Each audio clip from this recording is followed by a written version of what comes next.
Hello my dear friends, welcome to S class education.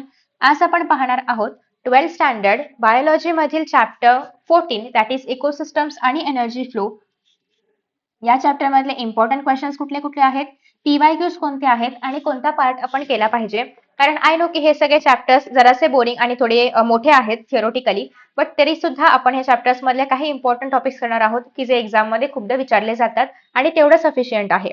So let us start. सगळ्यात पहिल्यांदा आहे explain primary productivity. हा question again October 13 मध्ये आणि त्यासोबतच अजून काही इयर्स मध्ये विचारला गेलेला आहे. तर आता या क्वेश्चन मध्ये किंवा प्रायमरी प्रोडक्टिव्हिटी मध्ये आपण काय एक्सप्लेन करणार आहोत, तर बेसिकली याची डेफिनेशन काय आहे ती आधी सांगायची आहे. त्यानंतर फॅक्टर्स की जे प्रायमरी प्रोडक्टिव्हिटी वरती अफेक्ट करतात ते आपण सांगणार आहोत.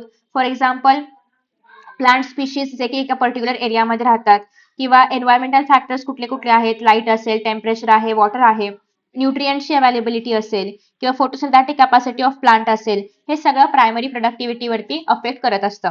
सो एक तर डिफाईन करायचं आहे, डिफाईन सोबतच त्याचे इफेक्ट्स पण द्यायचे आहेत. ठीक आहे. सो हे झालं तुमचं याचा आन्सर. आफ्टर दॅट नेक्स्ट आहे व्हॉट इज ह्युमिफिकेशन. सो हा क्वेश्चन ना ऍक्च्युअली खूपदा विचारला गेला, म्हणजे 4-5 वेळा तरी विचारला गेलेला आहे की डेफिनेशन काय आहे ह्युमिफिकेशनची. सो बेसिकली तुम्हाला सगळ्यांना माहिती असेल की ह्युमसचं लेअर जे आहे तर ते फॉर्म होतं आपल्या सॉइल किंवा लँडच्या वरती, तर त्याला आपण म्हणतो ह्युमिफिकेशन. बट तुम्हाला हे प्रॉपरली डिटेलमध्ये एक्सप्लेन करायचं आहे, कारण हा 16 मध्ये पण विचारला गेलेला आहे, 19 मध्ये पण विचारला गेलेला क्वेश्चन आहे, त्याच्यामुळे अतिशय इम्पॉर्टंट क्वेश्चन आहे, नक्की करायचंय. आणि शॉर्ट आन्सर टाइप असल्यामुळे तुम्हाला फक्त डेफिनेशन लिहायची आहे. If you want to extend, मग तुम्ही याच्यामध्ये काय काय न्यूट्रिएंट्स येतात किंवा कसं ते लेअर बनतं वगैरे ते पण ऍड करू शकता. बट हा इतका मोठा क्वेश्चन नाहीये, सो त्याच्यामुळे जस्ट एक डेफिनेशन पुरेशी आहे. नेक्स्ट आहे व्हॉट इज लिचिंग. लिचिंग पण खूपदा विचारलं गेलेलं आहे, सो त्याच्यामुळे हे पण करायचंय. ऑलमोस्ट मार्च 18, मार्च 13 वगैरे अशा इयर्स मध्ये विचारलं गेलेलं आहे, सो याचा आन्सर करायचंय. आफ्टर दॅट नेक्स्ट क्वेश्चन आहे एक्सप्लेन एनर्जी पिरामिड.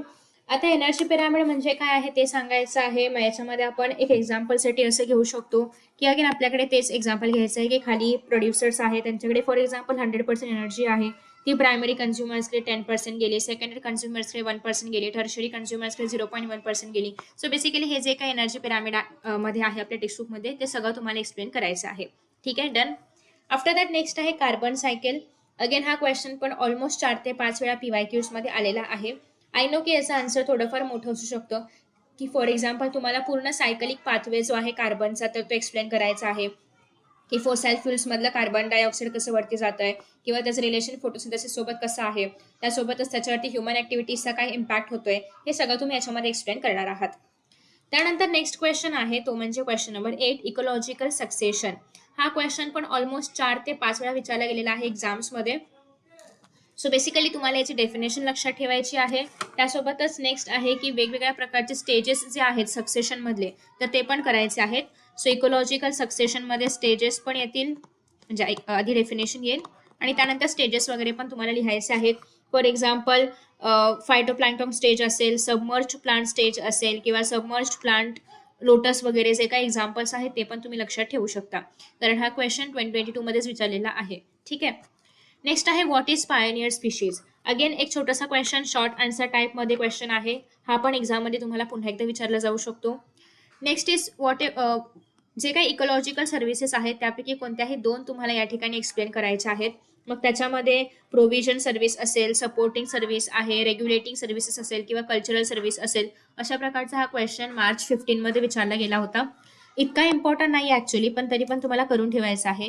यातलं सगळ्यात महत्त्वाचं काय असेल तर ते आहे कार्बन सायकल, कारण ते खूपदा विचारलं गेलंय, आणि दुसरं म्हणजे एनर्जी पिरामिड. ठीक आहे. तसा हा चॅप्टर अजून खूप मोठा आहे, त्याच्यामध्ये खूप साऱ्या गोष्टी पण आहेत, बट सध्या आपल्याला एक्झामच्या पॉईंट ऑफ व्ह्यूने याच्यावरतीच फोकस केलं तरी पण चालेल, कारण यातलेच क्वेश्चन्स खूपदा रिपीट होत आहेत. सो तुम्ही हे सगळे क्वेश्चन्स जे आहेत याचा स्क्रीनशॉट काढून घेऊ शकता. आय होप की तुम्हाला हा व्हिडिओ आवडला असेल आणि अशाच प्रकारचे अजून व्हिडिओज तुम्हाला पाहायला आवडतील का हे पण नक्की मला खाली कमेंट बॉक्समध्ये सांगा. सो त्या प्रकारचे व्हिडिओज मी अपलोड करण्याचा प्रयत्न करेन. So thank you so much for watching this video and see you in the next video. Bye bye.